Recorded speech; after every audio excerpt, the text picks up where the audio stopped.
I'm speaking to the people who want more. The people who want to be the fucking pinnacle. The people who want to be accomplished. The people who want to make a fucking difference. You guys are going to have to go all the fuck in. Make a 100% commitment to give the best effort you've ever given to outwork, out-improve, out-strategize, outlast like never before. One of the best quotes that I've ever read about it is that if you have real true freedom, you're never going to have equality of outcome, because with real true freedom, you have the freedom to not engage. Well, look, if you look at a guy like Jeff Bezos, for instance, that Amazon guy is worth more money than anybody ever, right? That guy works all day. Yeah. I mean, he's a maniac. Oh, yeah. He's acquiring all these different companies, and everything he's doing is designed to succeed. Yeah. I mean, he's just... Well, that's what Gates just said, yes, too, in a recent interview. And I know some guys that are, they're in approximately the same universe as those two, and they just work all the time. That's all the time. Yeah. And they don't just work. They work so efficiently and so effectively and make use of every second in ways you can't even imagine unless you're in that sort of position. So, and, doing that doesn't mean that you will succeed, but not doing it certainly means that you will fail. Well, not doing it certainly means you will never achieve that level of success. Obsession is wanting something so bad that I go to bed with, I wake up to it, I make whatever sacrifice, I grind, I can't live without it. You gonna get anything, you will have to pay the price. There is a price tag to greatness. You will have to work for every single thing you get. And you gotta work every single day. You gotta wake up every day and work. We do not retreat. We do not give up. We do not surrender. And the reason why most of you are not successful is because every single time stuff not going your way, you give up, you quit, you let go, and people feel weakness. They feel it. You can feel when somebody's not committed, when they're not all in, when they're not dedicated. And there's another level you get to when you go all in. Look at your belief system every single day and stick with it. Don't rush the process. Trust the process. Don't rush the process. Trust the process. Don't rush the process. Trust the process. People who do stuff consistently and on time, they surpass people who talented and gifted. Should never be satisfied with what you got. You should double your business, triple it. If you accomplish something good with hard work, the labor passes quickly, but the good endures.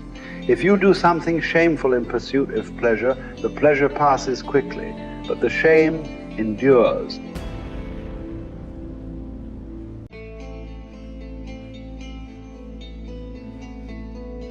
So as you begin to look toward making this your decade, as you begin to look toward making your life different, as you begin to look at yourself, you got to redefine yourself.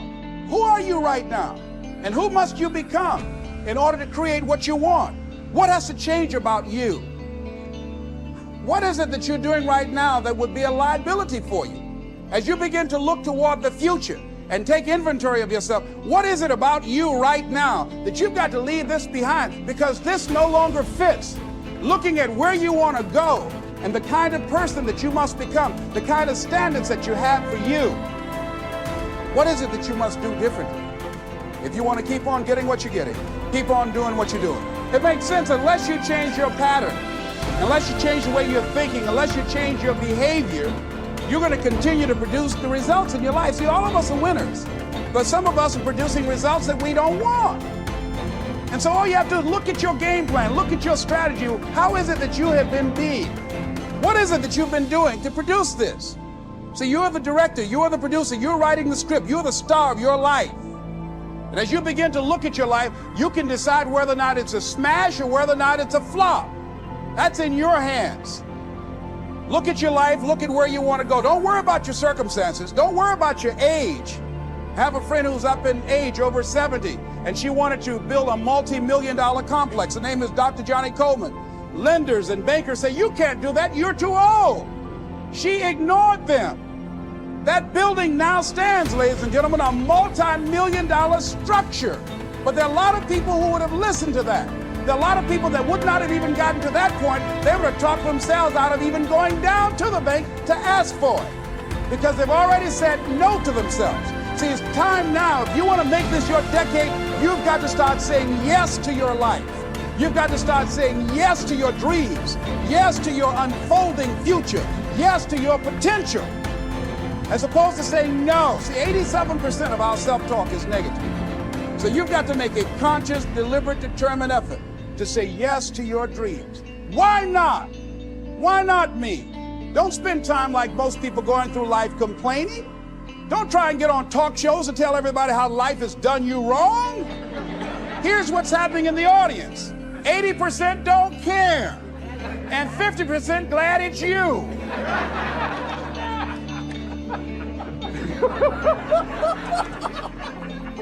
All right? So when you know that, you'll go around, oh, you know what they did to me? Who cares? Get away from me before they come back. Even as the sun doth not wait for prayers and incantations to rise, but shines forth and is welcomed by all, so thou also wait not for clapping of hands and shouts and praise to do thy duty. Nay, do good of thine own accord, and thou wilt be loved like the sun. Above all, remember that the door stands open. Be not more fearful than children, but as they, when they weary of the game, cry, I will play no more. Even so, when thou art in the light case, cry, I will play no more, and depart.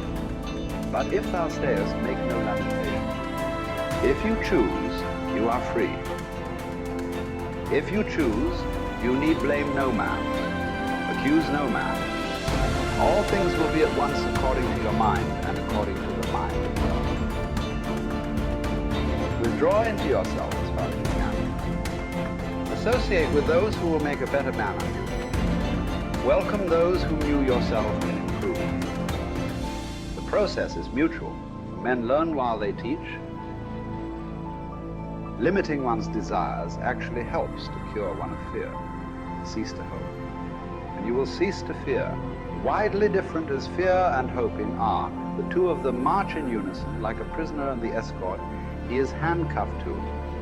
Fear keeps pace with hope. Both belong to a mind in suspense, to a mind in a state of anxiety through looking into the future. Both are mainly due to projecting our thoughts far ahead of us instead of adapting ourselves to the present. I've learned to be a friend to myself with great improvement. This indeed, such a one can never be said to be alone, but know that he who is a friend to himself is a friend to all mankind. Wild animals run from the dangers they actually see. Once they have escaped them, worry no more. We, however, are tormented alike by what is past and what is to come. A number of our blessings do us harm. Memory brings back the agony of fear, while foresight brings it on prematurely. No one confines his unhappiness to the present. For the only safe harbor in this life's tossing, troubled sea is to refuse to be bothered about what the future will bring, and to stand ready and confident, squaring the breast to take without skulking or flinching whatever fortune hurls at us. Count your years, and you'll be ashamed to be wanting and working for exactly the same things as you wanted when you were a boy. Of this one thing, make sure against your dying day, that your faults die before you do. Have done with those unsettled pleasures which cost one dear. They do one harm after they're past and gone, not merely when they're in prospect. Even when they're over, pleasures of a depraved nature are apt to carry feelings of dissatisfaction. In the same way as a criminal's anxiety, it doesn't end with the commission of the crime, even if it's undetected at the time. Such pleasures are insubstantial and unreliable. Even if they don't do one any harm, they're fleeting in character. Look around for some enduring good instead. And nothing answers this description except what the spirit discovers for itself within itself. A good character is the only guarantee of everlasting, carefree happiness. Even if some obstacle to this comes on the scene, its appearance is only to be compared to that of clouds which drift in front of the sun without ever defeating its light.